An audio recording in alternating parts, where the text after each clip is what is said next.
4 ay davam edən bizim balaca layihəmizdən nələri öyrəndiyimizi sizinlə bölüşmək istəyirəm. Çünki çoxlu fərqli nəticələri var. Nəticələr nədən ibarətdir? Məsələn, mən görürəm ki, müştəri tutaq ki, deyir, filan yerdə filan şeyin şəklini çəkmək lazımdır.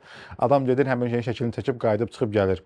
Sonra müştəri, məsələn, onun başqa bir bucaqdan şəklini axtaranda artıq onu tapa bilmir. Çünki onu göndərən adam işi sadəcə həmin yerində yekunlaşdırıb, tez pulunu alıb qaçmaqla ancaq beynində yəni bunu qurur. Amma biz işimizə heç vaxt bu formada yanaşmırıq. Biz əgər orada nəsə təklif eləyə biləcəyimiz şeylər varsa, biz onları həmişə eləyirik. Və digər tərəfdən də öyrəndiyimiz məsələlərdən biri də ondan ibarətdir ki, biz Azərbaycanda çapla bağlı çox böyük problemlərlə üzləşirik.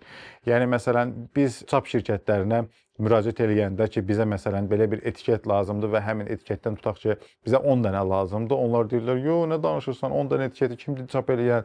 Siz onu götürüb şərabın üstünə yapışdırırsınız, nə edirsiniz? Biz ən az 2000 dənə çap eləyə bilərik və yaxud deyir ki, nə bilim, ən az 500 dənə çap eləyə bilərik. Nə edə bilərik? Nümunə üçün bu işi gördürə biləcəyimiz bir yer yoxdur. Ən balaca şirkət belə bunu eləmir. Bunu da öz işlərinizi görəndə bu çap məsələsini də gözünüzün qabağında gətirin və fikirləşin, həmişə yadınızda saxlayın ki, bu sizin üçün hansısa bir əgər problem yaradırsa, onu əvvəldən fikirləşmək lazımdır.